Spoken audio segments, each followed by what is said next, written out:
Hey everybody, Alex Kozora, SteelersDepot.com. Back doing not an analysis of the game, but as we've done in the past during the season, a tape breakdown. I like to do these at least once a week, maybe twice a week, depending on what you guys want to see and how much time I have. But really excited to be back to actually go to the coach's tape and break down the game in a particular concept or scheme or player. Today is going to be the latter, a player.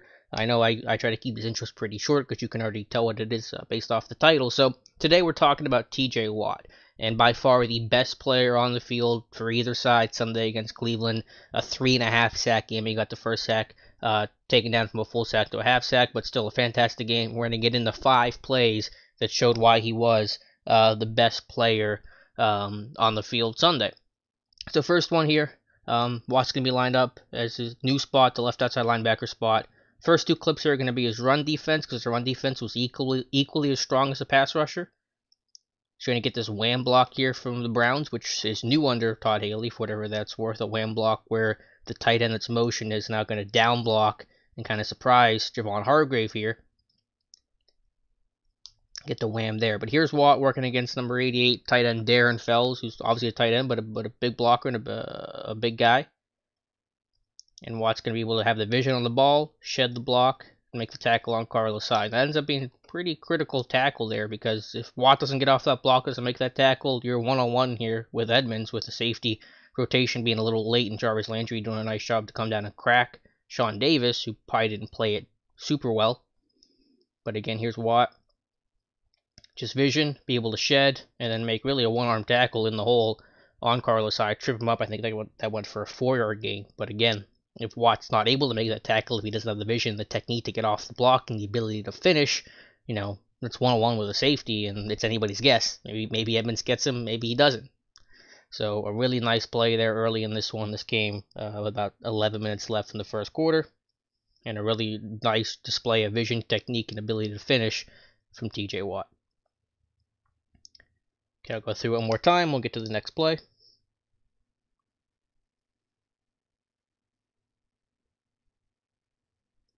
Yeah, because again, right there, let's assume that Watt can't make that tackle. The safety's been cracked. You got Edmonds now he's been rotated late. He's got to now come back down. Hayden's not going to make the play. Linebackers get washed. It's a big hole there. And that could have been 6. So really understated, but a really nice play from TJ Watt. Alright, next one, a little later in the first quarter.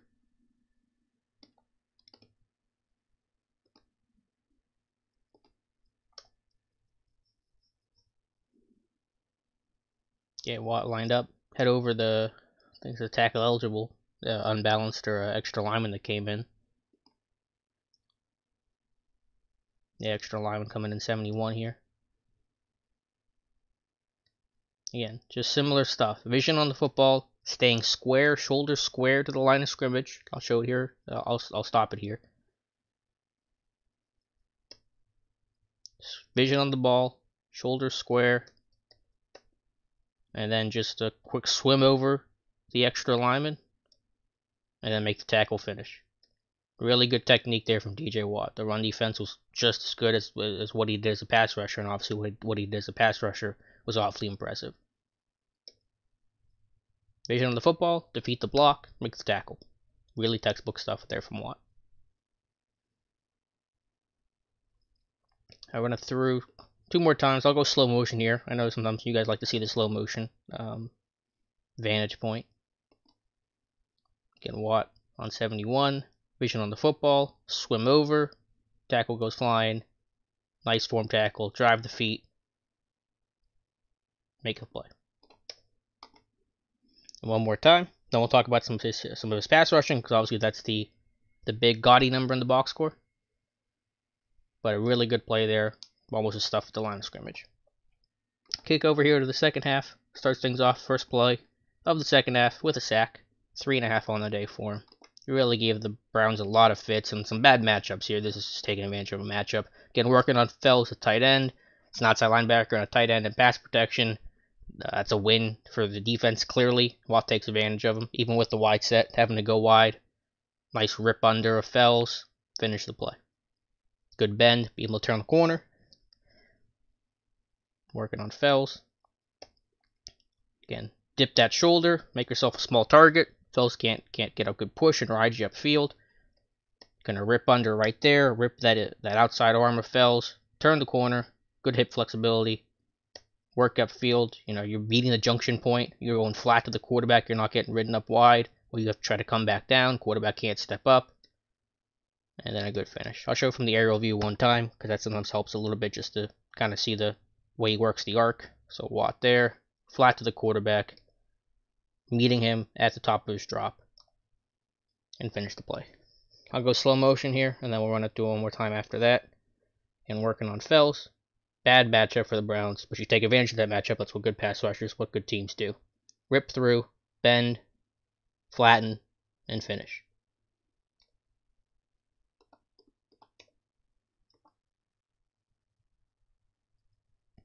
One more time.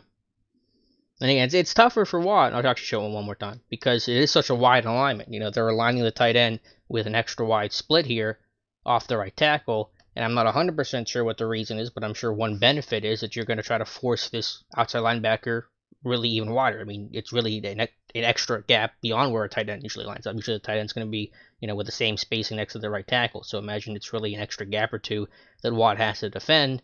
And that's more ground he's got to get to get to the quarterback.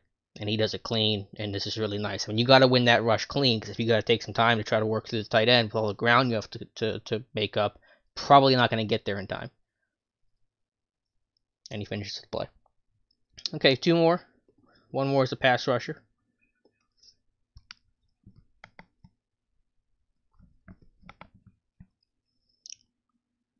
Roll to it here.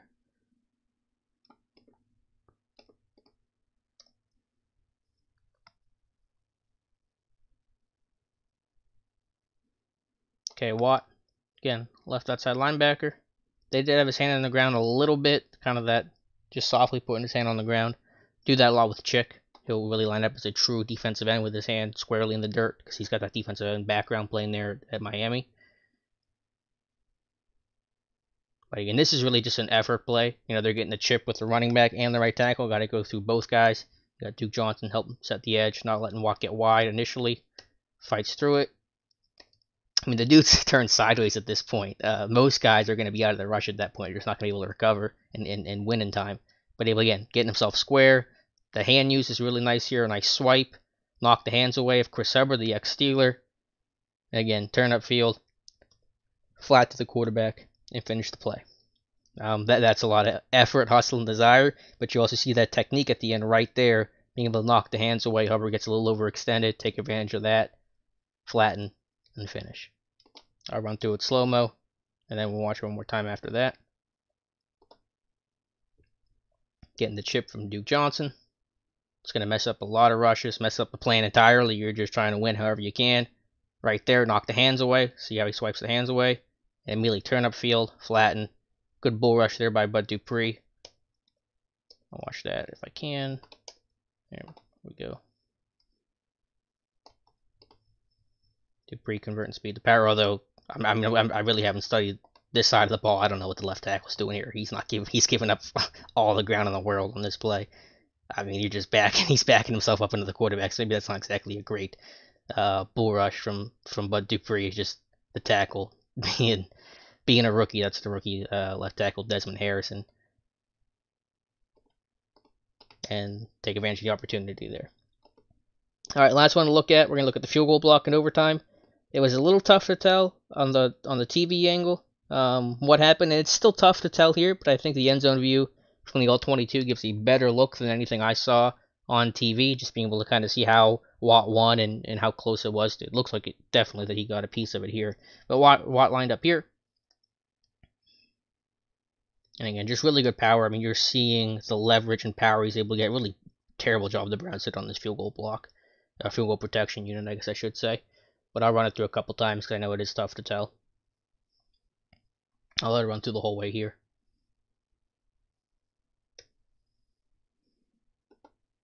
And most of those blocks aren't going to come from someone on the edge. It's either from that spot, I should say. I guess that'd be like the D gap, maybe. It's usually going to come either interior over the A or B gap, or it's going to come from one of these guys out here on the edge. But Watt makes a heck of a play. So that's a spot you don't get a lot of field goal blocks from, but certainly did there. I'll slow it down for you guys here because that's probably going to be really useful for a play like this.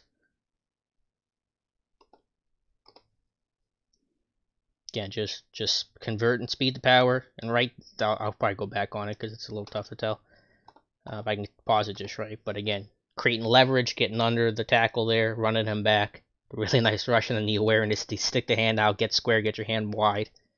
If you can kind of tell right in there, I think he just gets either a thumb or kind of hits off his wrist or something, but you can kind of see he gets a piece of it. Ball immediately goes wide left and well short. So Watt definitely got a piece of that one, and a really strong rush, because you're not really expecting it there.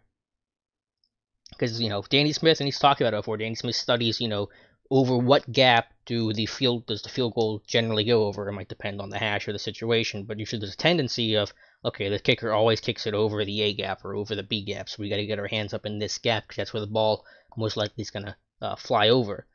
And for Watt to be able to get that from a spot that you don't get a lot of field goal blocks from. It's a great play. It's a great effort play. You're tired. You just had a turnover. Vince Williams going crazy down here. Just to show that technique and that ability to kind of be clutch is Vince. It's a really nice play. So I'll let it run through as I finish up the video here. But yeah, heck of a game for TJ Watt. Talking about the well-rounded aspect of him, not just what he does as a pass rusher, although obviously that's going to get the big storyline. His run defense was excellent. His effort, his chase of the football, there's a couple plays I did not show of the effort in the chase. The field goal block here, obviously, dropping the coverage, I think 34% of the time in this game. I mean, and he still was able to get 3.5 sacks despite dropping a third of the time. Excellent game for TJ Watt. It's a great start to the season. Steelers have a good one in him, no doubt about it. They definitely, you could argue, obviously, there was some miscues with Jarvis Jones, but Dupree hasn't been what, they've wanted him to be. That could still change, but TJ Watt is a home run, no question about it. So, great day for him. A strong day for the defense overall. Unfortunate it ends in a tie, but TJ Watt made it a tie and not a loss. So, hopefully you guys enjoyed the video. Let me know your thoughts below on Watt or anything else in the video, anything you'd like to see from this game, or in the future, any ideas you have on videos of any talking to the tape like this, that'd be appreciated. Whether you're watching on YouTube, Steelers Depot, or following me on Twitter at Alex_Kozora. Thank you guys so much for watching, and we'll talk to you soon.